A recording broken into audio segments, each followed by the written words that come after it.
ভক্তি সধা সন্ধানী সত্ৰত বিভিন্ন জিলা শাখাৰ পৰা এই প্ৰাৰ্থনা সভাত সমবেত হৈ থকা প্ৰায় সমস্ত সবাৰ শ্ৰীচৰণত আমি সেৱা নিবেদন কৰিলো আৰু আপোনাৰ খবৰ আজ্ঞা হিৰে ধৰি আৰু লগতে আজি আমাৰ এই নামঘোষাৰ সৰলীকৰণৰ দায়িত্বত আমাৰ আছে যে শ্ৰীমন্ত শংকৰদেৱ সংঘৰ উপপদাধিকাৰ আমাৰ হাজৰিকা প্ৰভুজনা তেৰাৰ চৰণত আমি নতশিৰে সেৱা জনাইছো। বাপৰ লগত আজি অংশগ্ৰহণ কৰিবলৈ পাই নিজকে বহুত ধন্য মানিছো আৰু সেয়েহে এই দায়িত্ব পালনৰ অৰ্থে আমি আপোনাৰ খবৰ আজ্ঞা হিৰে ধৰি আমি পাঠ কৰিবলৈ আগবাঢ়িছো, সেৱা আগবঢ়াইছো। কৃষ্ণ শংকৰ গুৰু হৰি ৰাম ৰাম। কৃষ্ণ গুৰু হৰি ৰাম কৃষ্ণ। হৰি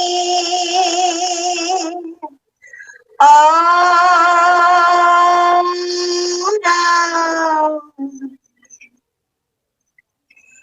কৃষ্ণ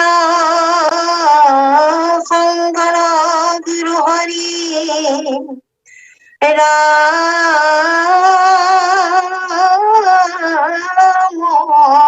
ৰাম ৰাম হৰি ৰাম ৰাম ৰাম। নাম ঘোষা শ্ৰী কৃষ্ণয় নমো নমঃ। য়ে মুক্তাপি নিস্পৃহা প্ৰতিপদ পুণ্যবানন্দদাং यमस्थय समस्त मस्तक मणि कुवन्ति सेवसे तान भक्तानपि तांस भक्तिमपि तं भक्तप्रियं श्री हरि वन्दे खन्तमर्थयेन दिव्यसं नित्यं शरणं भजे। वन्दे खन्तमर्थयेन दिव्यसं नित्यं शरणं भजे। हरि राम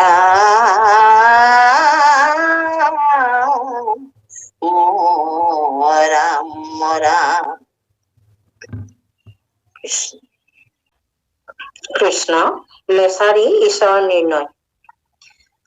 কৃষ্ণয়ে কদেৱ দুখ হাৰি কান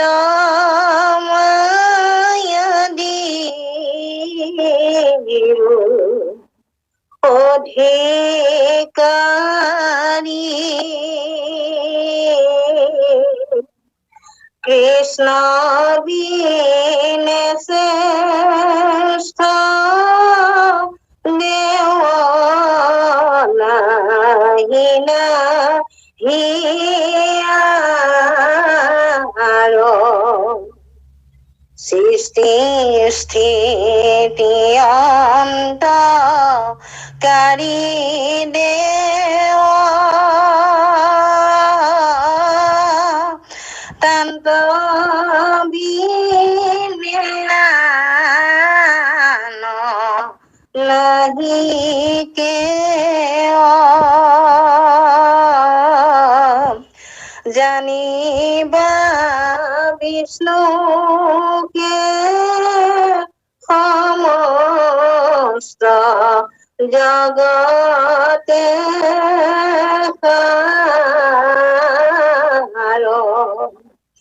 ৰাম জানিবা বিষ্ণুকে সমস্ত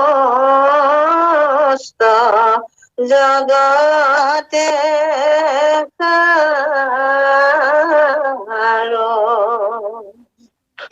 কৃষ্ণ কৃষ্ণ কৃষ্ণ নাম কৰিবৰ কাৰণে সাজু হোৱা আমাৰ মন্দিৰৰ ভাৰী আইগৰাকী চন্দ্ৰ জনাইছো আৰু এই ভক্তি সুধা সন্ধানী সত্ৰৰ সভাপতি উপসভাপতি সম্পাদক প্ৰমুখ উপদেষ্টা মণ্ডলী সমস্ত শ্ৰৱণলৈকে সেৱা জনাইছো। লগতে আজি গুগল মিট যোগে বিভিন্ন স্থানৰ পৰা ইয়াৰ লগত সংযোগ স্থাপন কৰি ইয়াত অংশগ্ৰহণ কৰিবলৈ সাজু হোৱা সমস্ত বান্ধৱ আইন মাতৃ শ্ৰৱণলৈ সেৱা জনাইছো। আপোনালোকে আমাক আজ্ঞা কৰিছে, আজ্ঞাৰ ওপৰত ভক্তি, আপোনালোকৰ আজ্ঞা আদেশ শিৰোগত কৰি আৰু আপোনালোকৰে আশীৰ্বাদ লৈ আপোনালোকে এতিয়া দায়িত্ব আমি পালন কৰিবৰ কাৰণে আগবঢ়া হৈছে। ইয়াতে কৰিবলৈ যাওঁতে নিশ্চয় আমাৰ ভাৱ ভংগী চিন্তা চৰ্চা সহস্ৰখিনি অপৰাধ হ'ব পাৰে। সেয়েহে মহাপুৰুষ মাধৱদেৱৰ বিৰচিত ভাষী গোসাঁই আপোনাসৱৰ ভকত ভাগৱতৰ লক্ষ্য কৰি আমি সেৱা নিবেদন কৰা হ'ল। ৰাম কৃষ্ণ নিজ ইষ্টদেৱ আত্মা প্ৰিয়তম গুৰু সুদৰ বন্ধু জন কৃষ্ণমতী কৃষ্ণ হতে ভকতি অতি কৃষ্ণ পাৱে নিম যোগ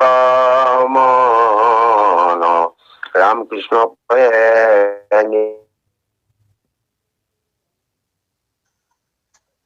কৃষ্ণ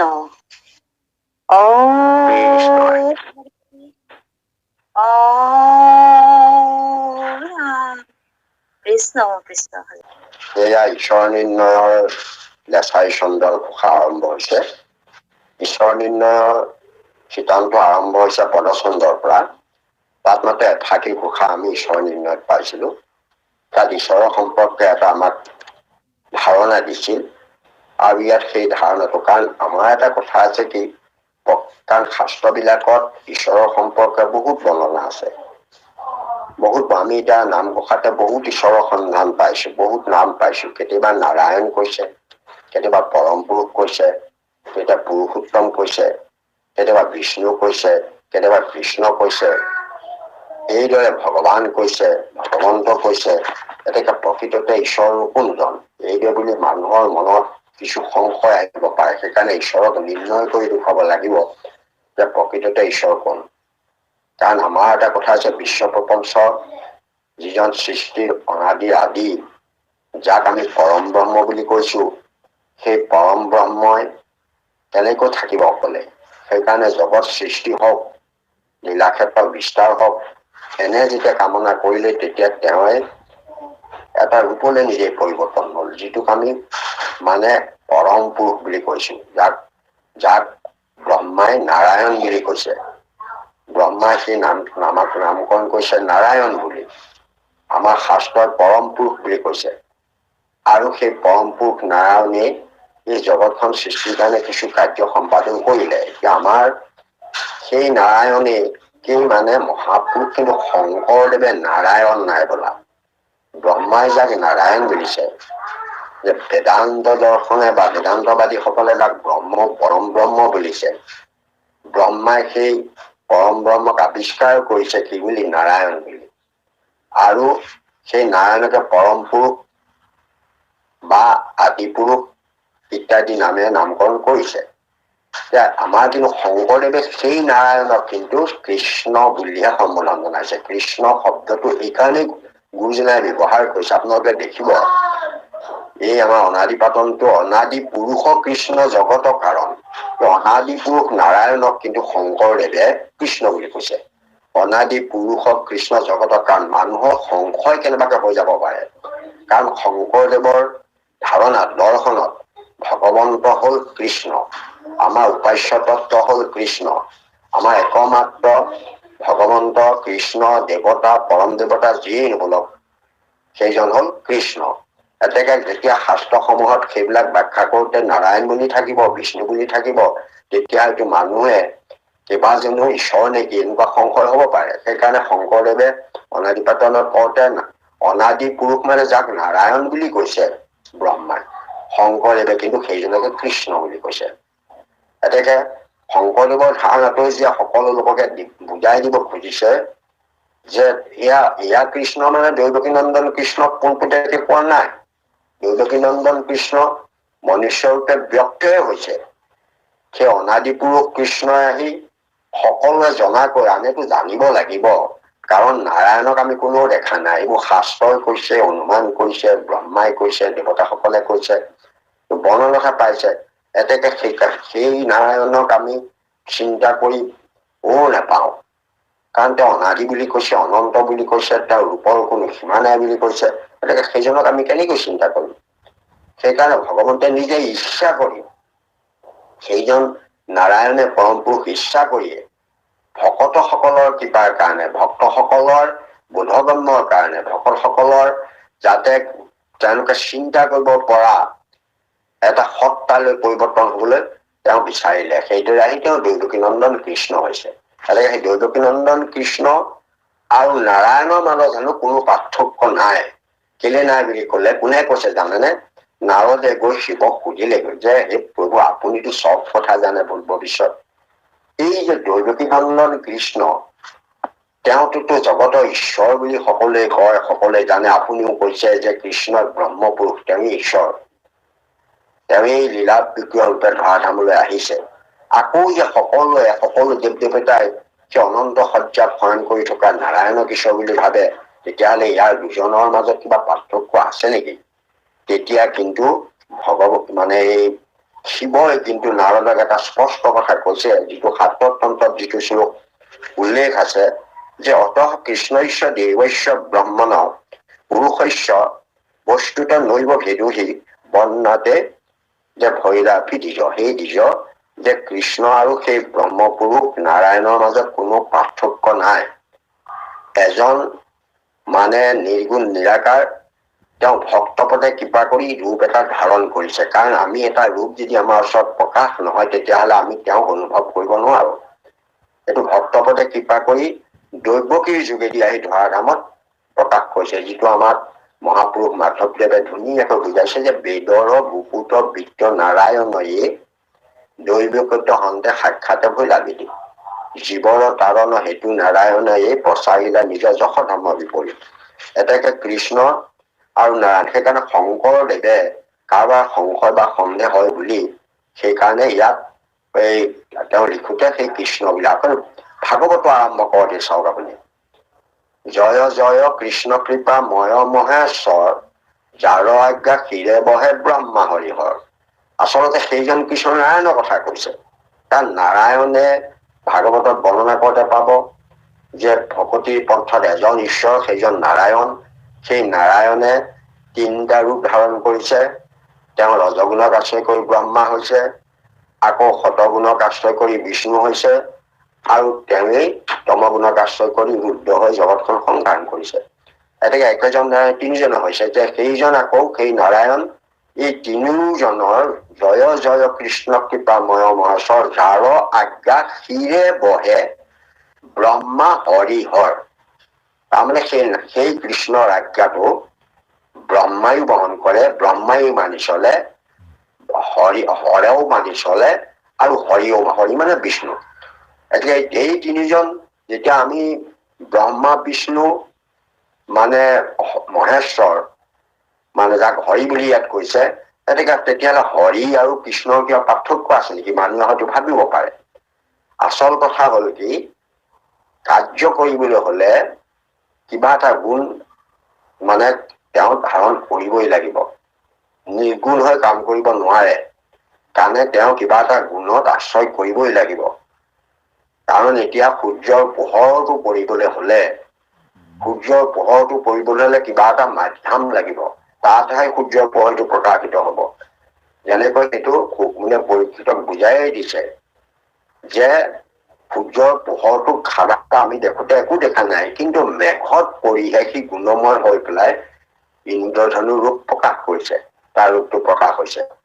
মেঘটোহে গুণৱন্ত, তাৰ পোহৰটো হেনো গুণৱন্ত নহয়। খালি মেঘত যত পৰিছে সিহে এটা ৰূপ প্ৰদান কৰিছে। ভগৱন্তৰ ৰূপ জগতৰ লোকৰ কল্যাণৰ কাৰণে তেওঁ কোনো গুণক আশ্ৰয় কৰি ধৰাধামলৈ প্ৰৱেশ কৰে।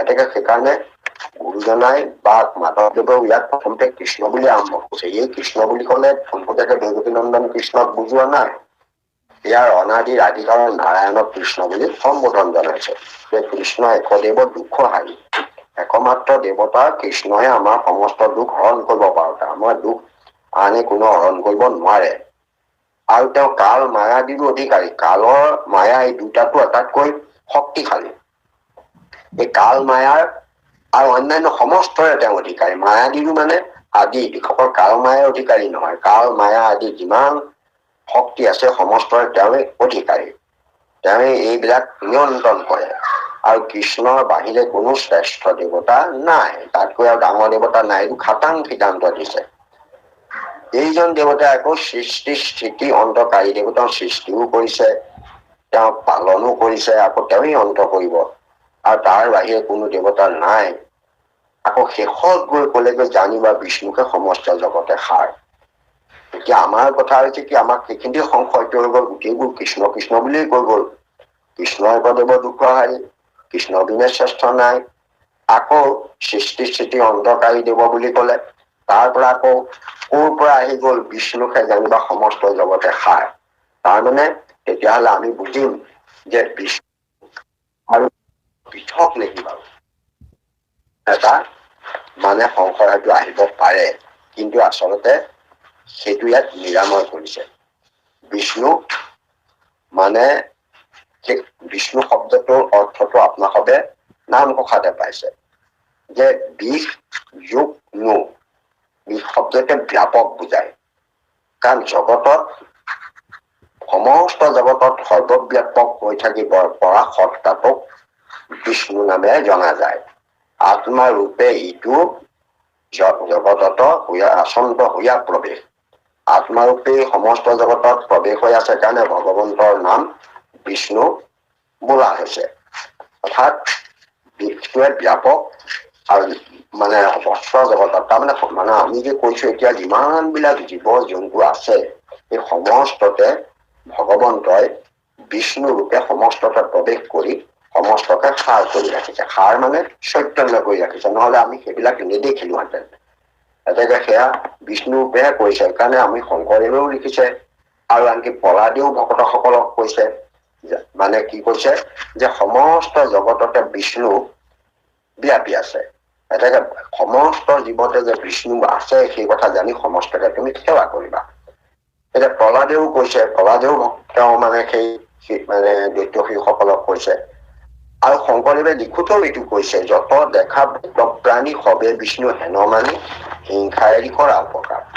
গতিকে এই বিষ্ণু মানে এনেকুৱা এটা কথা, ভগৱন্তই এটা তিনিটা কাৰ্য কেনেকে কৰিছে, তেতিয়াহ'লে আমাৰ সেইটো এটা ধাৰণা হ'ব পাৰে যে এতিয়া কেনেকৈ কৰিছে তাৰ এটা মই মানে আপোনালোকক উদাহৰণ দিব খুজিছো। সূৰ্যটো আমি জানো যে আমাৰ ছাত্ৰ ছাত্ৰীসকলে পঢ়ি পাইছে, sun is the sources of all energy, সকলো শক্তিৰ আধাৰৰ সূৰ্য। সূৰ্যই সমস্ত শক্তি প্ৰকাশ বিকাশ কৰিছে। এতিয়া সূৰ্যৰ তিনিটা কাৰ্য আহিছে সূৰ্যই, যে সূৰ্যৰ তিনিটা প্ৰধান কাৰ্য, এটা হল তেওঁ চৈতন্য শক্তি, মানে কি কয় আমাৰ ভগৱানৰ যিটো চৈতন্য শক্তি, সেই চৈতন্য শক্তিক আত্মা শক্তি বুলি কৈছে, যাক আমি বিষ্ণু বুলি কৈছো। আৰু এটা কাল শক্তি, যিটোৱে জগতখনো ধ্বংস কৰিছে, বিভঞ্জন ঘটাইছে, মানে মায়া আদি বস্তুবিলাক বিভঞ্জন ঘটাই ভিন্ন ভিন্ন ব্ৰহ্মাণ্ডবোৰ সৃষ্টি কৰিছে। কাল তেওঁ এটা শক্তি, ভগৱন্তৰ শক্তি। আৰু আনটো শক্তি হলে তেওঁ প্ৰকৃতি বা মায়া শক্তি। এইকেইটা ভগৱন্তৰ তিনিটা শক্তি, এটা আত্মাৰ শক্তি যাক আমি বিষ্ণু বুলি কৈছো, এটা হল তেওঁ কাল শক্তি, আনটো হল তেওঁ প্ৰকৃতি বা মায়া শক্তি। ঠিক সেইদৰে সূৰ্যটো এই তিনিওটা কথা প্ৰকাশ পায়। সূৰ্যক মই এটা মাধ্যম হিচাপে লব কৈছো, যে সূৰ্যক যদি আমি মানে ভগৱন্তৰ পৰম শক্তিধৰ বুলি ভাবো, তেতিয়া সেই সূৰ্যৰ যিটো পোহৰ, যিটো চাৰিওফালে পোহৰ পৰিছে, কোনো ব্যাপক তেওঁ পোহৰটো সৰ্বব্যাপকতে পোহৰটোকে আমি ধৰি লব পাৰো এইটো আত্মা শক্তি, সৰ্বব্যাপক হৈ আছে। আকৌ তেওঁৰ যিটো তাপ পাইছো, তাপত আমি প্ৰিয়া পাইছো, সেইটোকে কাল শক্তি কৈছে। এতিয়া তাপে বিভিন্ন পৰিৱৰ্তন ঘটাইছে। কি পৰিৱৰ্তন ঘটাইছে? গছৰ গুটিটো মাটিত পৰি তাপ পানী বায়ুৰ প্ৰভাৱত সি গজি উঠিছে, তাপৰ প্ৰভাৱত গছ মৰি গৈছে। এতেকে এইবিলাক তাপৰ ক্ৰিয়া, এতেকে তাপটোক আমি তাৰমানে সূৰ্যৰ তাপটোক কালৰ লগত আমি তুলনা কৰিব পাৰো। মানে আৰু তাৰ পাছত এই সূৰ্যৰ পৰা আকৌ সূৰ্যৰ প্ৰচণ্ড তাপে, অৰ্থাৎ কাল শক্তিয়ে সূৰ্যৰ পৰা এই ভিন্ন ভিন্ন পৃথিৱী আদি গ্ৰহ বিলাক তৈয়াৰ হৈছে। কাৰণ আমি জানো যে 9টা গ্ৰহ এই সূৰ্যৰ পৰাই সৃষ্টি হৈছে। কেনেকৈ সৃষ্টি হল? পৰম উত্তাপত সেইবিলাক বিভঞ্জন ঘটি এই বিভিন্ন ধৰণৰ ব্ৰহ্মাণ্ডবোৰ বা গ্ৰহবিলাকৰ সৃষ্টি হ'ল। এতেকে তিনিওটা বস্তুৰ সৃষ্টি হৈছে বস্তু মূলতঃ সূৰ্যৰ পৰাই। সূৰ্যৰ পৰাই পোহৰ পাইছে, সূৰ্যৰ পৰাই তাপ পাইছে, আৰু সূৰ্যৰ পৰাই এই যিবোৰ আমি পৃথিৱীখনত আছো বা অন্যান্য গ্ৰহ আদি আছে, এইবিলাক সূৰ্যমণ্ডলটোৰ ক্ষেত্ৰত যিমানখিনি আছে সমস্তখিনি সূৰ্যৰ পৰাই কালে বিভঞ্জন কৰাই সৃষ্টি কৰিছে। তাপৰ যোগেদি, উত্তাপৰ যোগেদিহে সাধাৰণতে বস্তুবিলাক তেনেকৈ সৃষ্টি হ'ব পাৰে। ঠিক তেনেকে ভগৱন্তই তেওঁ যিটো পৰম ঐশ্বৰিক শক্তি, সেই শক্তিটোৱে তেওঁ আত্মা ৰূপে অৰ্থাৎ বিষ্ণু ৰূপে সমস্ত জগতত ব্যাপক্ত হৈ আছে। যেনেকৈ সূৰ্যৰ পোহৰ কাৰো কাৰণে বাধাদায়ক নহয়, সকলোৰে কাৰণে বৰং। আপুনিও পোহৰটো পাব, অন্যান্য জীৱ জন্তু পাব, গছ বিন তৰু লতা সমস্তই সেই পোহৰটো পাব। সেই পোহৰ কাকো ভেদ কৰি পেলাই নিদিয়ে, সমস্তক একিকাৰ কৰি পোহৰটো সূৰ্যই দিয়ে। কিন্তু সূৰ্যৰ যিটো তাপ, সেই তাপটো সকলোৱে সমানে কিন্তু সহ্য কৰিব নোৱাৰে। কিছুমানে সেই তাপটো সৰ্বক্ষণেৰে কৰিব নোৱাৰে, কাৰণ তেওঁৰ শাৰীৰিক গঠন, শাৰীৰিক ক্ষমতাই সেই তাপটো ধৰক। এতিয়া কিছু লোকে ইমান কঠোৰ ৰ'দৰ তাপতো কাম কৰি থাকে, ভাগৰ নালাগে। কিন্তু কিছু লোকে অকণমান তাপ পালে তেওঁ মানে শীত তাপ নিয়ন্ত্ৰক কোঠাত সোমাই তেওঁ তাত ঠাণ্ডা ল'বলৈ চেষ্টা কৰে। এতিয়া সেইফালৰ পৰা প্ৰত্যেকৰে শৰীৰবিলাক যে বেলেগ বেলেগ, সেইকাৰণে উত্তাপ সহ্য কৰিব পৰা মানুহৰ শাৰীৰিক ব্যৱস্থাবিলাকো বেলেগ বেলেগ হৈ পৰে।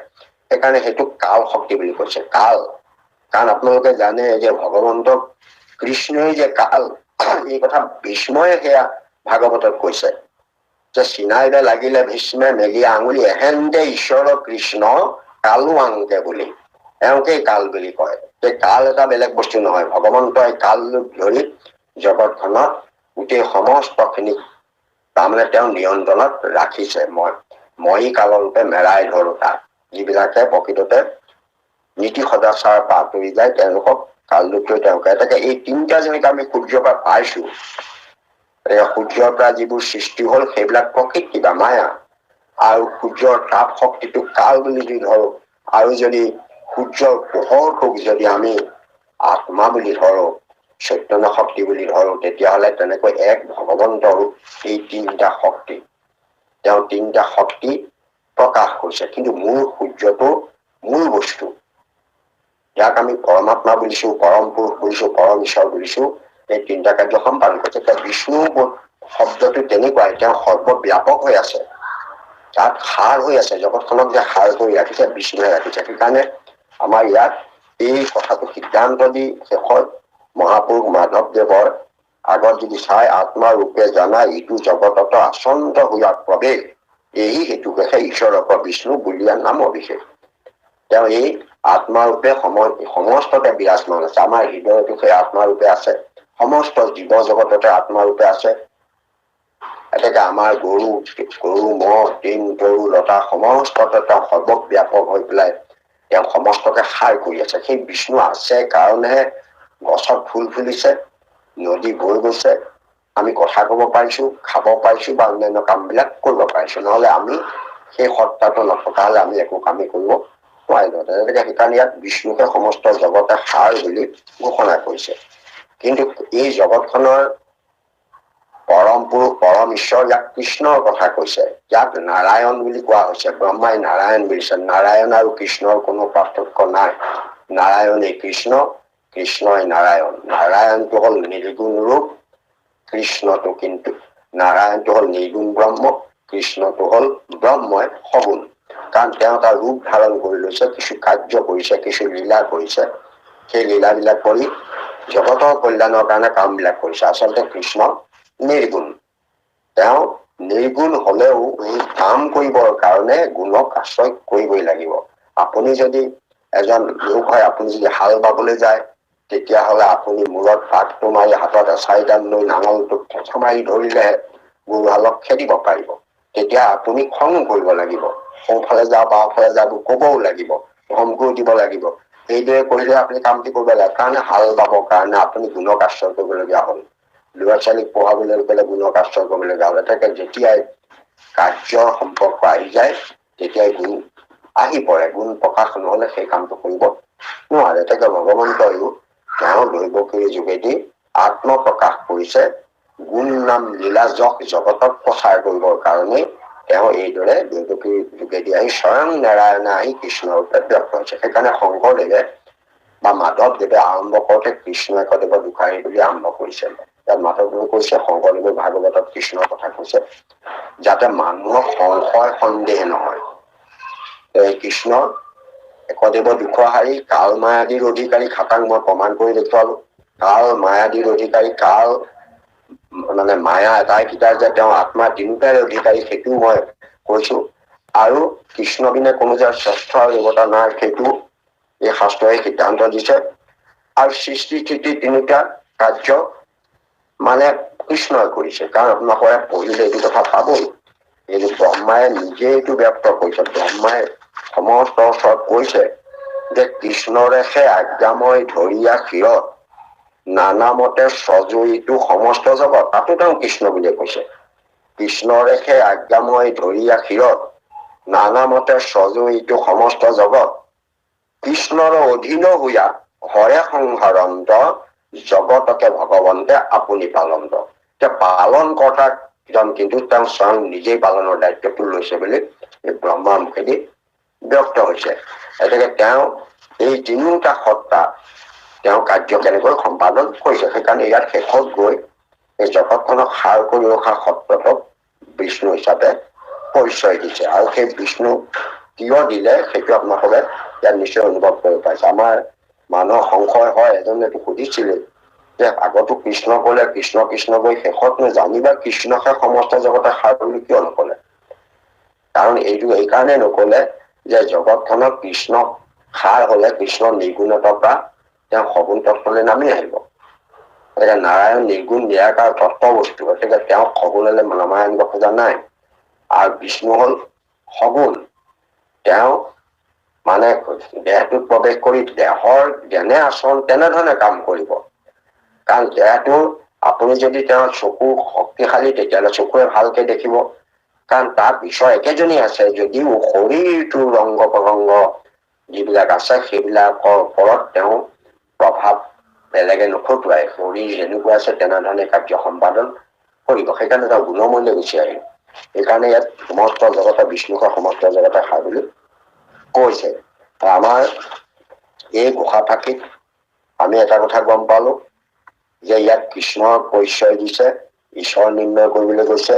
আৰু ঈশ্বৰ নিৰ্ণয় এইটো প্ৰথম ঘোষা মানে আমাৰ লেখাই চন্দ্ৰ পৰিচয়টো কৃষ্ণই দিছে। ইয়াত নাৰায়ণৰ নামটো নাই কোৱা, যে ঈশ্বৰৰ পৰিচয় দিবলৈ যাতে নাৰায়ণৰ নামটো ইয়াত কোৱা নাই। ইয়াত অকল কৃষ্ণৰ নামটোহে পৰিচয় দিছে। পৰৱৰ্তী ঘোষাতে নাৰায়ণৰ কথালৈ যাব। গৈ গৈ শেষত গৈ পেলাই আমাৰ এটা মীমাংসালৈ 5 জোপা ঘোষা আছে ঈশ্বৰ নিৰ্ণয়। 5 জোপা ঘোষাত ঈশ্বৰ নিৰ্ণয়ৰ সিদ্ধান্তটো দিবগৈ। কৃষ্ণ যাওকচোন বাৰু।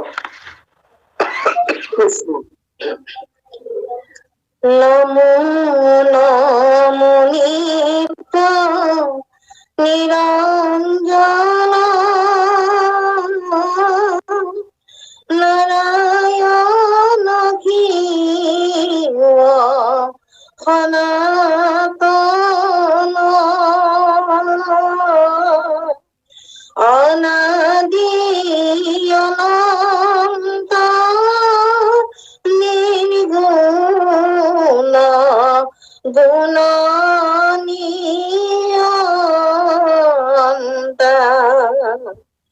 পৰম পুৰুষ ভগৱন্ত নাহি পূৰ্বাপৰ আদি অন্ত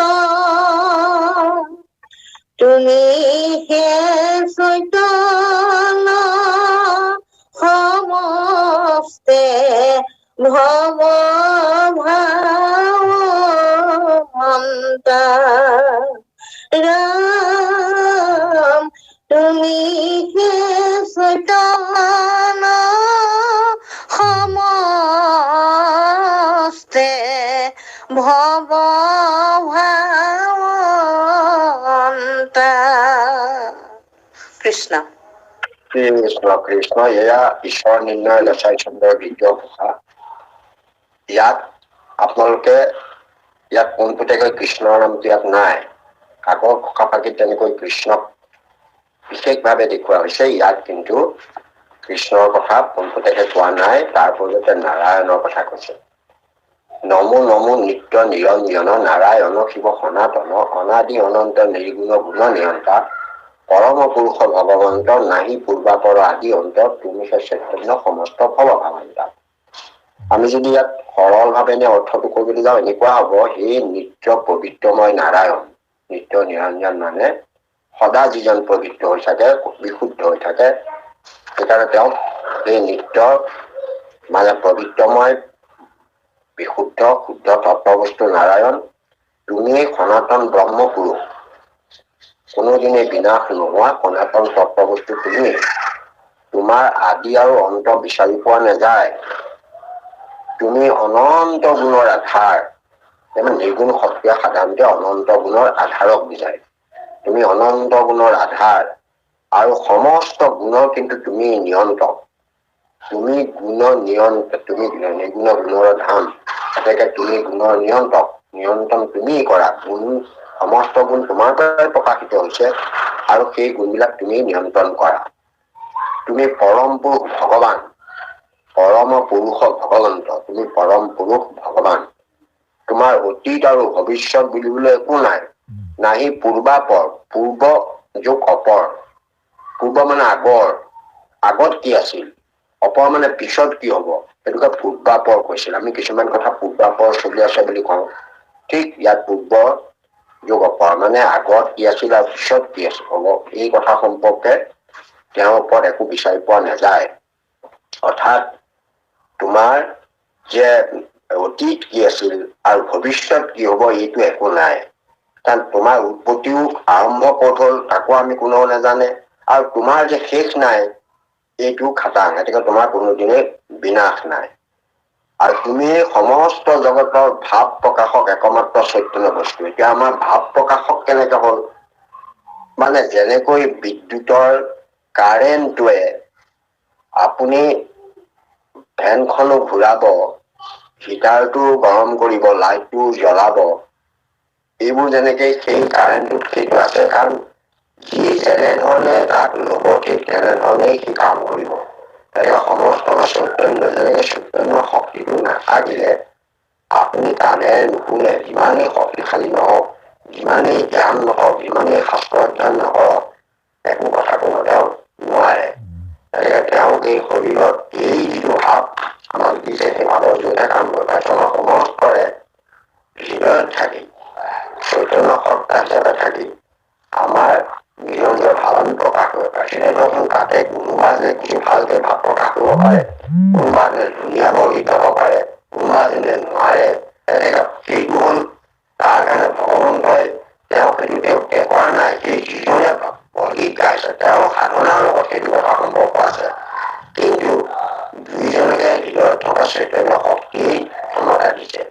আপুনি অনা ফেনখন একেটা লাইনতে লগাই দিলে খুব ধুনীয়া ফেন, ভাল ফেন ধুনীয়াকে চলি আছে, আন এখন ফেন লগাই দিলে কি আগতে শব্দ কৰি চলিলে, তাৰ মানে কাৰেণ্টটোত যোগা লৈছে, তাৰ গাত কোনো দুখ নাই, আপুনি ব্যৱহাৰ কৰা ফেনখনতে দুখ আছে, কাৰণ এখন বেয়া ফেন। ঠিক তেনেকৈ মানুহজনৰ শৰীৰত যিটো সাধনা শক্তি, তাক যেনেধৰণে তেওঁ সাধনা কৰিব লাগে, কণ্ঠ সাধনা কৰিব লাগে, সেইটো কৰা নাই, বা যেনেকে চৰ্চা কৰিব লাগে, মনন কৰিব লাগে, তেনেকে কৰা নাই, কাৰণে তেওঁ হয়তো একেজন ঈশ্বৰ আছে যদিও তেওঁ সেইখিনি ভালদৰে প্ৰকাশ কৰিব পৰা নাই। সেইকাৰণে বাহ্যিক বস্তুৰ ওপৰতে নিৰ্ভৰ কৰে।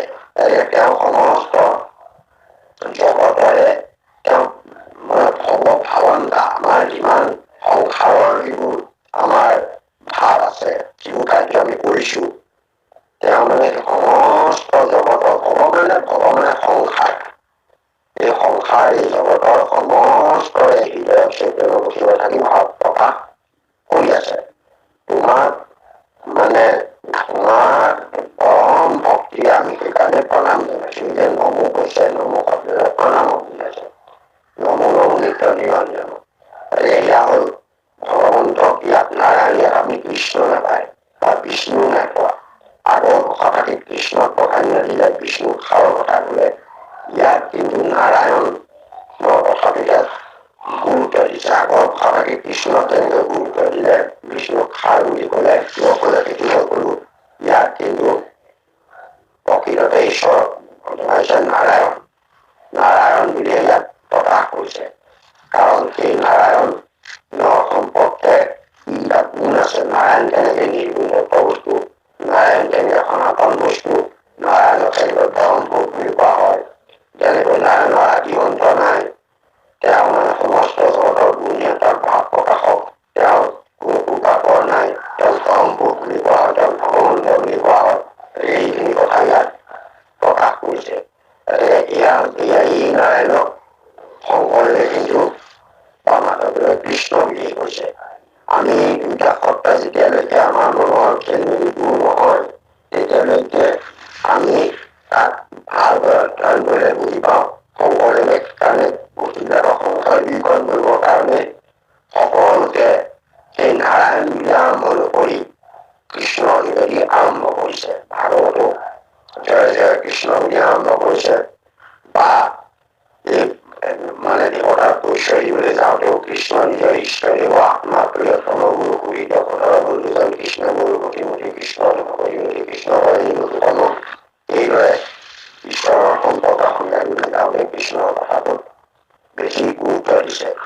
কাৰণ এটা কথা আছে কি, আমি কিছুমান গাওঁ যে তেওঁ পৰম শক্তিমান, পৰম শক্তিমান, তেওঁ মানে তেওঁ পৰম পুৰুষ, তেওঁ পৰম ঈশ্বৰ, পৰম জ্ঞানৰ আধাৰ, পৰম ওপৰত একো নাই, যাক পৰম হিচাপে ব্যৱহাৰ কৰা হয় সেইটো সত্তা নিৰ্গুণ সনাতন সত্তা। তাৰপিছত আমি যেতিয়া কলো তেওঁ বোলে সৰ্বশক্তিমান, সৰ্বগুণৰ তেওঁ নিয়ন্ত্ৰক, তেওঁ সৰ্বসাধনৰ গৰাকী, সমস্ত কাৰ্যৰ গৰাকী, সমস্ত কাম কৰিব পৰা তাৰমানে সৰ্বলে যেতিয়া আহি গল তেতিয়া গুণময় হল। তাৰমানে আমাৰ লগা যিখিনি কাম সমস্তখিনি যিজনে কৰিব পাৰে, সেইজনক আমি ভগৱানে লৈ আনিলো। তেওঁ মানে কেইটামান নিৰ্দিষ্ট কাম কৰাৰ সামৰ্থ্যতাটো লাভ কৰিলে তেওঁ ভগৱান বোলে যেনেকৈ ছটা মানে গুণত তেওঁ দায়িত্ব লৈ ললে, সেইমতে তেওঁ জগতখন পালন কৰিব লাগিব। আৰু সেইকাৰণে সেইটো কেইটামান নিৰ্দিষ্ট গুণ, মানে ধৰক আপুনি সীমাহীন আপোনাৰ এটা ডাঙৰ ৰুম এটা আছিলে বোলে সৰিয়হৰ ৰুম, আপুনি তাত বন্দী কৰিব নোৱাৰে, ইমানবোৰ সৰিয়হ জমা আছে, তাৰ পৰা কিবা 1 কেজি আপুনি উঠাই আনিলে, সেই 1 কেজি আনিলে বা আধা কিলো আনিলে, তেতিয়াহ'লে তাৰ সীমাহীনতাটো কমি গুচি গ'ল। সীমাহীনতাটো কমি গ'ল, কেইটামান সীমালে গুচি আহিল, কাৰণ সেইখিনি সৰিয়হে নিয়ামি সিঁচি গ'ল। সেইখিনি সিঁচিলে তাৰ পৰা আপুনি আৰু সৰিয়হ খেতি কৰিব পাৰিব। সেইটো ঠিক তেনেকৈ এটা মানে সেই একে অনন্ত গুণৰ মাজৰ পৰা কিছু গুণ প্ৰকাশ কৰিলেও কাৰ্য সম্পাদন কৰিবৰ কাৰণে ঈশ্বৰে ভগৱান কৰি আছে। ভগৱন্ত নহলে তেওঁ কাৰ্য পালন কৰিব নোৱাৰিব। পালন কৰিবলৈ হলে, বিদ্যালয়ৰ শিক্ষক কৰিবলৈ হলে তেওঁ কিছু গুণৰ অধিকাৰী হলে শিক্ষক হিচাপে কাৰ্য কৰিব পাৰিব। পালন কৰিবলৈ হলে ভাল বেয়া বিচাৰ কৰিব লাগিব। ভালটোও ভাল, বেয়াটোও ভাল, দুইটাটো ক'ব নোৱাৰে। নিৰ্গুণ সাধনাৰ দিশত দুইটা একেই। কাৰণ ভগৱন্তৰ কোনো আপোন পৰ নাই, কোনো শত্ৰু মিত্ৰ নাই। কাৰণ তেওঁ সমস্ত তেওঁ একেই। তেওঁ কাকো কাৰণে তেওঁ এই সংসাৰৰ পৰা, তেওঁ এই জগতখনৰ পৰা কাকো তেওঁ মানে নিৰ্বাসন দিব নোৱাৰে।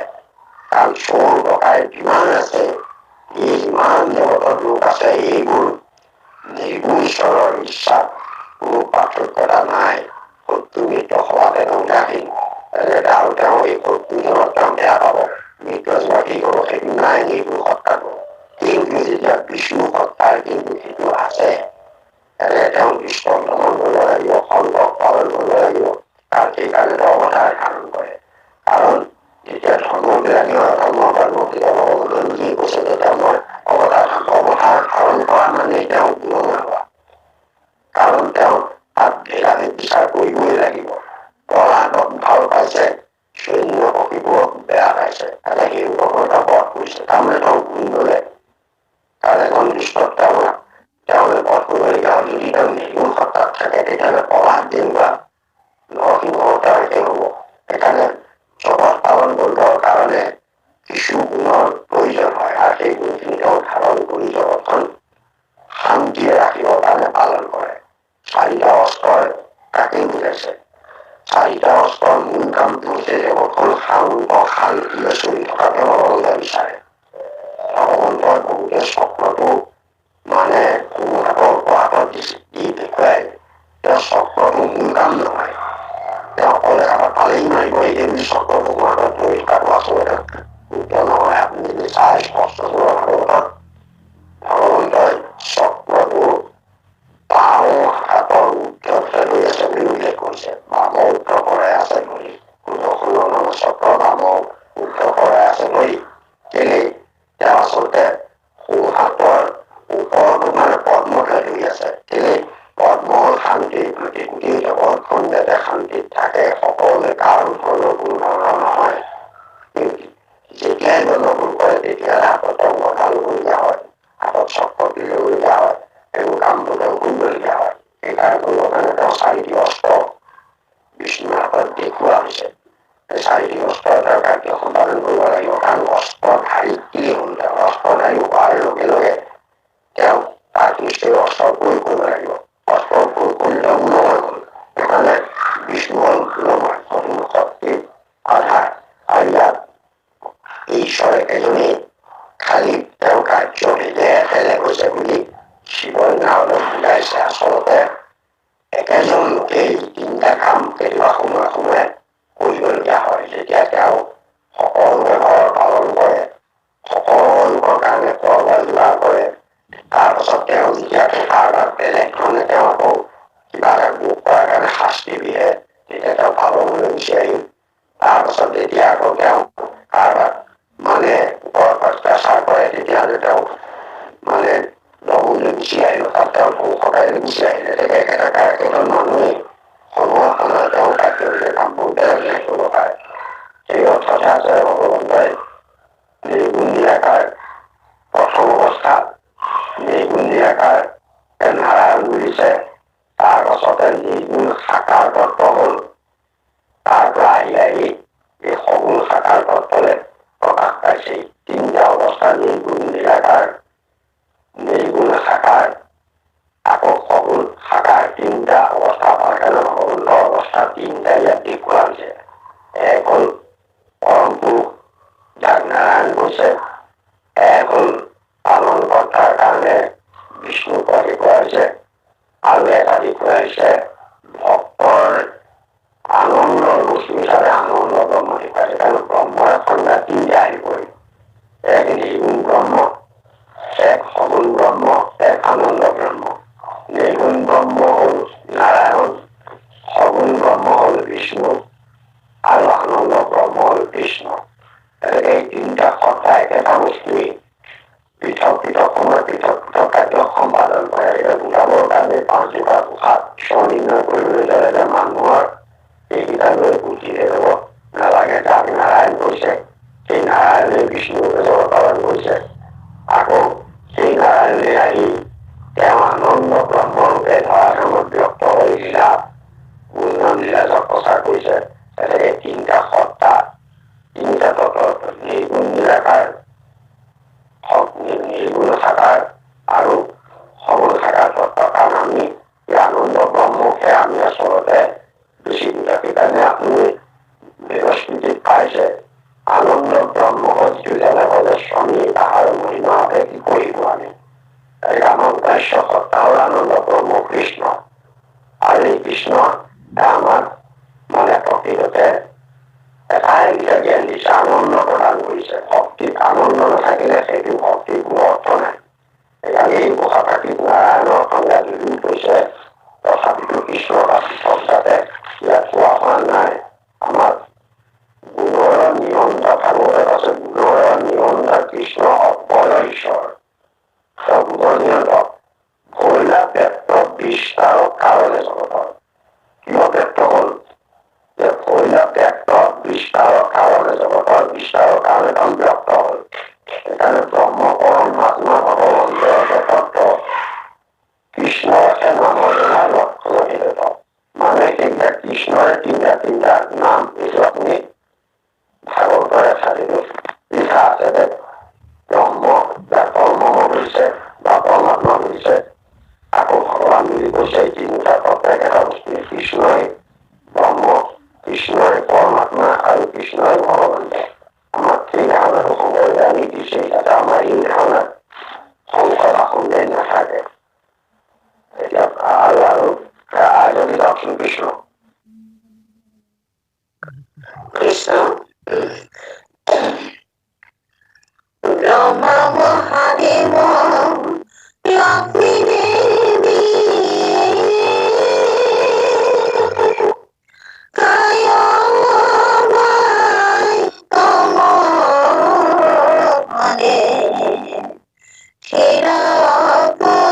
কায়াবাই কমলে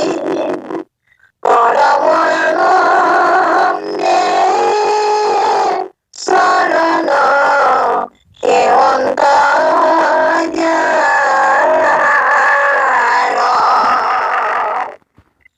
সদা জন্মজৰা মৃত্যুহীন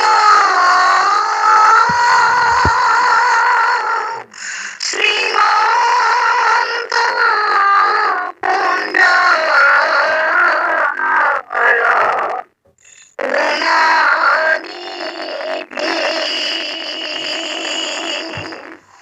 বিষ্ণু কবিনাই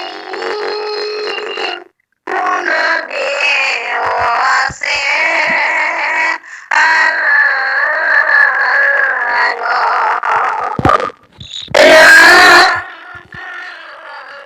বিষ্ণু কবিনাই গুণদেৱ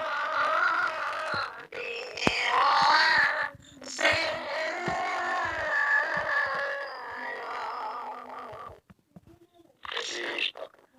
ইয়াত দেখিলে প্ৰথম ঘোষাফাঁকিত কৃষ্ণৰ কথা কলে, দ্বিতীয় ঘোষাফাঁকিত নাৰায়ণৰ কথা কলে, ইয়াত কিন্তু বিষ্ণুৰ কথা গুৰুত্ব সহকাৰে ইয়াত ব্যক্ত কৰিছে। তিনিজন দেৱ দেৱীৰ উদাহৰণ ইয়াত আৰম্ভ কৰিছে। আপোনালোকে ইয়াৰ সৰলটো এনেকুৱা যে ব্ৰহ্মা, মহাদেৱ আৰু লক্ষ্মী দেৱীয়েও কায় বাক্য মন স্থিৰ কৰি যাৰ চৰণ পৰম আনন্দৰে সেৱা কৰে, সেইজনা সৰ্বকালে জন্ম মৃত্যু জৰা যাৰ নাই, জ্যোতিমান পৰম সুন্দৰ গুণৰ সাগৰ বিষ্ণুৰ বাহিৰা আৰু কোনো দেৱতা নাই। আৰু কোন দেৱতা থাকিব পাৰে? কাৰণ বিষ্ণুকে ইয়াতে দেৱতা হিচাপে সিদ্ধান্ত দিছে যে দেৱতা লৈ আহিল, পুৰুষৰ পৰা তত্বৰ পৰা এইটো দেৱতা হিচাপে ইয়াত আমাক প্ৰকাশ কৰিছে। গতিকে ইয়াত বিষ্ণুৰ কথা কৈছে। কাৰণ কেলে ব্ৰহ্মাৰ উদাহৰণ দিলে? ব্ৰহ্মাৰ ডাঙৰ দেৱতা, ব্ৰহ্মাৰ আদি কৰি যত জীৱ যত, আমি ব্ৰহ্মাতকৈ শ্ৰেষ্ঠ দেৱতা নাই। ব্ৰহ্মা এটাইতকৈ প্ৰথম দেৱতা, আদি জীৱ বুলি কোৱা হয় ব্ৰহ্মাক। ব্ৰহ্মাকে প্ৰথম ভগৱন্তই সৃষ্টি কৰিছিল। মহাদেৱ, যাক শিৱৰ নাম কৈছে, আৰু আনগৰাকী হৈছে লক্ষ্মী দেৱী। সকলো দেৱ দেৱতাৰ লোকসকলে তিনিজন দেৱতাক বৰ সন্মান কৰে, সেৱা কৰে। লক্ষ্মী ঐশ্বৰ্যৰ প্ৰতীক, ব্ৰহ্মা সৃষ্টিকৰ, মহাদেৱে মনৰ কামনা পূৰ্ণ কৰিব পাৰে। এইবিলাক কাৰণে এই তিনিজন দেৱতাৰ গুৰুত্ব দিয়ে। গতিকে এই তিনিজন, আমাৰ সমস্ত লোকে যাক গুৰুত্ব দিয়ে, এই তিনিজন দেৱতাৰে দেৱ দেৱীৰে উদাহৰণ দাঙিছে যে এওঁলোকেও, আমি কায় বাক্য মানে ভগৱন্তৰ চৰণত ফল নওঁ, কিন্তু এওঁলোকেও কায় বাক্য মনত স্থিৰ কৰি, কায় বাক্য মন একদম স্থিৰ কৰি অতি আনন্দ মনেৰে ভগৱন্তৰ চৰণ সেৱা কৰি থাকে। তেওঁলোকৰ চৰণ সেৱা কৰি থাকে তেনেকুৱা। তেওঁলোকৰ আৰু কাৰ চৰণ সেৱা কৰি থাকে? যিজনৰ কোনোদিনেই জন্ম নাই, কোনোদিনেই মৃত্যু নাই, কোনোদিনেই জৰা নাই, সদায় সুন্দৰময় শ্ৰীমন্ত সুন্দৰ গুণৰ গৰাকী, গুণৰ নিধি, আৰু সেই বিষ্ণুৰ বাহিৰা আৰু কোনো দেৱতা নাই। অৰ্থাৎ ইয়াত বিষ্ণুক গুৰুত্ব সহকাৰে প্ৰকাশ কৰা হ'ল। কাৰণ তেওঁ মানে এনেকুৱাই, তেওঁ বিষ্ণুক এই কাৰণে শ্ৰেষ্ঠতা দেখুৱাইছে, কাৰণ জগতখনত সাৰ বিষ্ণু আছে বুলি প্ৰথমতে কৈ গল। এই জগতখনত চাৰিওফালে সমস্ত জগতত আমি যিবোৰ দেখিছো, সমস্ত জগততে বিষ্ণুহে সৰ্বব্যাপক হিচাপে প্ৰকাশ কৰি আছে। কাৰণ ভগৱন্তই এই জগতত কেনেকৈ আছেহি? একেজন ঈশ্বৰেই কাম কৰিবলৈ হলে এই জগতখনত কেনেকৈ তেওঁ সমস্তৰ লগতে থাকিব, তাৰ উপায়টো ললে সেইটো যে বিষ্ণুৰূপে আত্মাৰূপে এই জড় জগতক তেওঁ চৈতন্য কৰি আছে, আত্মাৰূপে প্ৰৱেশ কৰিছে। আমি যেনেকে কৈছো জীৱ অংশে তুমি প্ৰৱেশিলা গাৱে গাৱে, তাতে আমি তোমাক ভজো সৰ্বভাৱে। এতেকে ভগৱন্তই এই যে আমাৰ দেহ বিলাক আছে, এই জড় দেহ বিলাকত আহি জীৱ অংশে জীৱ অংশ হিচাপে আহি প্ৰৱেশ কৰিছেই, আৰু জীৱৰ লগতে আত্মা শক্তি প্ৰকাশ পাইছে। আমি সেই জীৱকে সময়ত পুৰুষ সত্তা বুলি কৈছো, কাৰণ দেহটো এটা পুৰুষ সদৃশ, এটা পুৰুষ সদৃশ দেহটো আহি জীৱ প্ৰৱেশ কৰাৰ লগে লগে সি নাম পালে পুৰুষ। আমি সেই পুৰুষটোৱে মানে দেহটোত যে ভোগ কৰি আছে সেইকাৰণে তাৰ এটা ভ্ৰম হৈ আছে। যিদিনাখনেই সেই পুৰুষৰ আত্মবোধ হব, আত্মবোধ হলেই তাৰ পূৰ্বৰ যিটো মানে মনৰ যিটো ডাৱৰ, সেই ডাৱৰ খিনি নাইকিয়া হৈ যাব। বুজি পাব যে ময়েই ঈশ্বৰৰ অংশ। তাত ক'ব কাৰণে নামঘোষাতে এভাগ পাছত এইটো বুজাইছেগৈ, ভগৱন্ত ভক্তিযুক্ত পুৰুষৰ আত্মবোধ মাধৱৰ প্ৰসাদে মিলয়। এতেকে যেতিয়া তেওঁ আত্মবোধ জাগৃত হব পুৰুষৰ, তেওঁ এতিয়া জীৱবোধ নাইকিয়া হৈ যাব, তেতিয়া তেওঁ মানে জ্ঞানটো ঘূৰি আহিব। তেতিয়া তেওঁ আৰু সেই যিটো তেওঁ মানে আগৰ যিটো তেওঁ পৃথকতা বোধ আছিল সেইটো নাইকিয়া হৈ গুচি যাব। গতিকে জাগ্ৰত কৰা বুলি কৈছে, অৰ্থাৎ তেওঁ শৰণৰ পৰা জাগৃত হব। সেই অচেতন বা কাৰণ জীৱটো আহি পুৰ শব্দে দেহ এটা থাকৰ শুই আছে। এতেকে যেতিয়া আমি ঈশ্বৰৰ নাম লওঁতে তেওঁ জাগ্ৰত হব, জাগ্ৰত হলে তেওঁ ভ্ৰমটো নাইকিয়া হৈ যাব। অৰ্থাৎ কোৰ ভ্ৰমটো নাইকিয়া হৈ যাব, তেওঁ পৃথকতাৰ ভ্ৰমটো নাইকিয়া হৈ যাব। অৰ্থাৎ নিজকে আত্মবোধটো আহিব। আত্মবোধ হলেই তেওঁ ঈশ্বৰৰ সৈতে একীকৰণ হিচাপে তেওঁৰে অংশ বুলি অনুভৱ হব। আমি এতিয়া গাইছোহে, তুমি নিত্য নিৰঞ্জন নাৰায়ণৰ, এই আমিও অংশ তোমাৰ, আমি কৈছোৱে, কিন্তু আমাৰ সেই বোধটো শাস্ত্ৰহে কৈছে, কিন্তু প্ৰকৃততে আমাৰ হৃদয়ত জাগ্ৰত হোৱা নাই। জাগ্ৰত হলে এই পৃথকতাটো নাইকিয়া যাব। এতিয়া ভগৱন্তৰ বস্তু আপোনাৰ ইয়াত দেখুৱাইছে যে ব্ৰহ্মাই সদায় সেৱা কৰিছে, লক্ষ্মী দেৱীয়েও সেৱা কৰিছে। আমি যদি চাওঁ আমাৰ যিবোৰ সম্পত্তি আছে, এই সম্পত্তি বিলাকৰ গৰাকীক আমি লক্ষ্মী বুলি কৈছো, আচলতে নহয়। মানে যিমানবোৰ ঐশ্বৰ্য আছে, যে ভগৱন্তক সমস্ত ঐশ্বৰ্যৰ গৰাকী বুলি কোৱা হৈছে, যে যশ শ্ৰী জ্ঞান বৈৰাগ্য এইবোৰ সকলোৰে তেওঁ গৰাকী। গতিকে ঐশ্বৰ্য হল অষ্ট ঐশ্বৰ্য, আমি পাইছো অষ্ট ঐশ্বৰ্য আছে। এই অষ্ট ঐশ্বৰ্যৰ গৰাকীও প্ৰভু ভগৱন্তই। গতিকে ঐশ্বৰ্যক কিন্তু দুটা ভাগত ভাগ কৰিছে, ঐশ্বৰ্য বিলাক দুটা ভাগত ভাগ কৰিছে। এটা চিত ঐশ্বৰ্য, আনটো হৈছে অচিত ঐশ্বৰ্য। চিত ঐশ্বৰ্যটো অবিনাশী, বিনাশ নহয় কোনোদিনে, আৰু অচিতটো বিনাশী। দুটা ঐশ্বৰ্য আছে, এটা বিনাশী ঐশ্বৰ্য, এটা অবিনাশী ঐশ্বৰ্য। এই চিত বা চৈতন্যময় যিটো মানে ঐশ্বৰ্য, তাৰ ভগৱন্তৰ হৃদয়ত থাকে। সেইটো ভগৱন্তৰ তাৰ সেই চৈতন্যময় যিটো চিত ঐশ্বৰ্য, সেই ঐশ্বৰ্যৰ ভঁৰাল ভগৱন্তৰ হৃদয়। আৰু যিটো অচিত, যিটো বিনাশী, সেইটোৰ গৰাকীক পাতি থৈছে লক্ষ্মী। এতেকে সেইকাৰণে লক্ষ্মীক আমি সদায় দুটা স্থানত দেখো। যেতিয়া ভগৱন্তৰ আমি ৰূপ ধ্যান কৰো, তেতিয়া দেখিম যে চৰণে অনেক ভকতি ভাবে উপাসন্ত লক্ষ্মী জগত মাৱে। জগতৰ মা লক্ষ্মীয়ে ভগৱন্তৰ চৰণত সেৱা কৰি আছে, কাৰণ ভগৱন্তক সেৱা কৰিলেহে তেওঁ আনে বিচৰা বস্তু দিব পাৰিব। ভগৱন্তে কৃপা নকৰিলে দিব নোৱাৰে। তাৰ পাছতে দেখিব উৰস্থলে লক্ষ্মী দিলন্ত দেখা, যে হৃদয়ত আৰু উৰস্থল, বাওঁফাল আৰু সোঁফাল, শিৱচ্ছ যেনেকৈ মানে সোঁফালে প্ৰকাশমান, বাওঁফালে তেনেকৈ উৰস্থলত সেই ঐশ্বৰ্যৰ ভঁৰাল আছে। এনেকে ঐশ্বৰ্যৰ গৰাকী লক্ষ্মী কৈছে যে এতিয়া উৰস্থলে লক্ষ্মী দিলন্ত দেখা, সেইটো হৈছে মানে চিত ঐশ্বৰ্য, যিটো ঐশ্বৰ্যৰ ভঁৰাল তেওঁৰ হৃদয়ত আছে, যাৰ কোনোদিনে বিনাশ নাই, যাৰ সদায় অবিনাশী। সেই ঐশ্বৰ্যৰ গৰাকীও ভগৱন্তই, ভগৱন্তই সেই ঐশ্বৰ্যৰ গৰাকী, আৰু ভকতক তেওঁ সেই ঐশ্বৰ্য তেওঁ দিব পাৰে। গতিকে আমাৰ সেইকাৰণে আমি যে কৈছো যে ব্ৰহ্মা মহাদেৱ লক্ষ্মীদেৱ এতিয়া কৈছে যে নিশ্চল সম্পত্তি মনে দেৱতাসকলে নিশ্চল সম্পত্তিৰ কাৰণে এইবোৰ মানে যিবোৰ মানে মানে যিবোৰ নাইকিয়া হৈ যায় বিনাশী সম্পত্তিৰ কাৰণে লক্ষ্মী দেৱীক সেৱা কৰে গতিকে সেইকাৰণে নিশ্চল সম্পত্তি সেইবিলাক সদায় নাথাকে কিন্তু যিটো অবিনাশী সম্পত্তি সেইটো ভগৱন্তৰ হৃদয়ত বিৰাজমান সেয়া ভগৱন্তই ইচ্ছা কৰিলে তেনেকুৱা ভকতৰ কাৰণে কৃপা কৰি সেইখিনি দিব পাৰে এয়া আমাৰ লক্ষ্মী দেৱী সেইকাৰণে নিশ্চল সম্পত্তিৰ গৰাকী বুলি কৈছে নিশ্চল সম্পত্তি মানে জড় সম্পত্তি অশ্চিত ঐশ্বৰ্যক নিশ্চল বা জড় ঐশ্বৰ্য বুলিও কোৱা হয় আৰু সেই ঐশ্বৰ্য গৰাকী হ'ল সেইকাৰণে এগৰাকী কমনীয় লক্ষ্মী হিচাপে আপোনালোকে এঠাইত পাবগৈ কমনীয় লক্ষ্মীৰ বদলক্ষীমতো বৰ সুন্দৰ হিচাপে ধুনীয়া হিচাপে দেখুৱাই আছে আৰু সকলোৱে সেই লক্ষ্মীক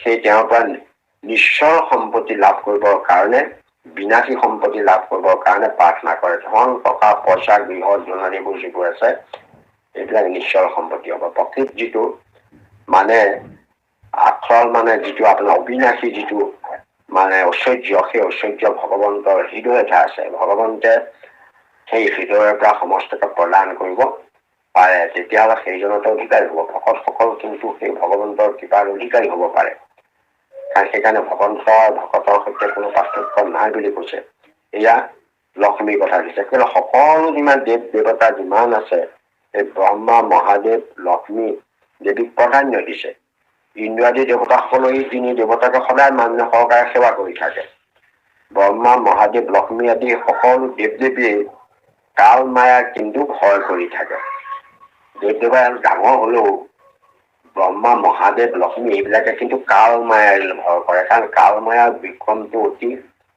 মানে টান কাৰণ কাল মায়াৰ প্ৰভাৱত চব পৰে ব্ৰহ্মা যত আছে তেওঁৰো মায়া কৰি আছে তেওঁ কালৰ অধীন কিন্তু কাল মায়াৰ ওপৰত থকা এজনেই আছে সত্তা আছে সেইজনে হৈছে কৃষ্ণ বা বিষ্ণু বা নাৰায়ণ যাক ইয়াত আমাৰ নামকৰণ কৰিছে সেইটো কাল মায়াৰ তেওঁলোকৰ অধীনলৈ নাহে বাকী সমস্ত কাল মায়াৰ অধীনত পৰে আৰু গোটেই প্ৰপঞ্চখনকে কাল মায়াৰ অধীনত আছে এখন ঠাইহে কাল মায়াৰ অধীনত নপৰে সেইখনকে বৈকুণ্ঠপুৰী বুলি কয় বৈকুণ্ঠত কাল মায়াৰ বিক্ৰম নাথাকে বাকী প্ৰপঞ্চতে 14 ব্ৰহ্মাণ্ডত কাল মায়াৰ বিক্ৰম থাকে এতেকে ব্ৰহ্মা মহাদেৱ লক্ষ্মী এই সমস্ত এই ব্ৰহ্মাণ্ডৰ ভিতৰে এতেকে দেৱান্তত তেওঁলোকে নিজৰ নিজৰ কাৰ্য সম্পাদন কৰি থাকে কাৰণ তেওঁলোক সমস্তই কাল মায়ালৈ ভয় কৰে কাল মায়ালৈ ভয় নকৰা কোনো দেৱ দেৱী নাই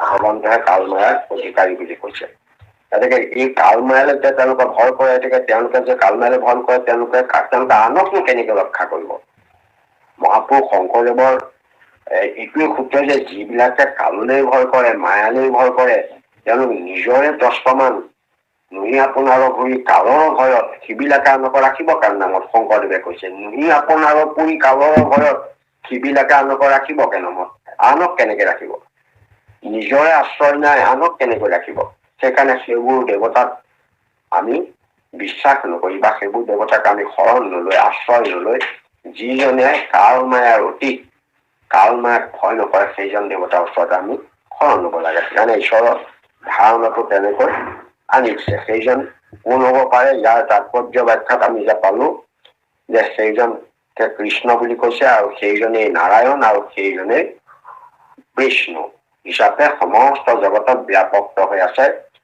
সেইজনেই নাৰায়ণ হিচাপে অনাদিৰ আদিকাৰণ হিচাপে থাকি গোটেই জগতখন তেওঁ তাৰ পৰাই নিয়ন্ত্ৰণ কৰি ৰাখিছে আৰু সেইজনেই কৃষ্ণ যিজনে গুণ নাম লীলা জগতত প্ৰচাৰ কৰি ভক্তৰ প্ৰতি কৃপা কৰিছে নহলে আমি ঈশ্বৰক কেনেকৈ ভজিলোহেঁতেন ঈশ্বৰৰ নাম কেনেকৈ ললোহেঁতেন যদি তেওঁ লীলা নকৰিলেহেঁতেন নগাসুৰ বগাসুৰক নামাৰিলেহেঁতেন তেওঁ যদি ৰাসক্ৰিয়া নকৰিলেহেঁতেন লীলা নকৰিলেহেঁতেন আজি কি গাই আমি আনন্দ লাভ কৰিলোহেঁতেন গতিকে ভক্তপদে কৃপা কৰি তেওঁ সেইখিনি গুণ নাম লীলা জগতত প্ৰচাৰ কৰিছে তিনিওটা সত্তা ঈশ্বৰ সত্তাৰে ভিন্ন ৰূপ আমাৰ ঈশ্বৰ নিৰ্ণয় এইদৰে এতিয়ালৈকে প্ৰকাশ কৰিছে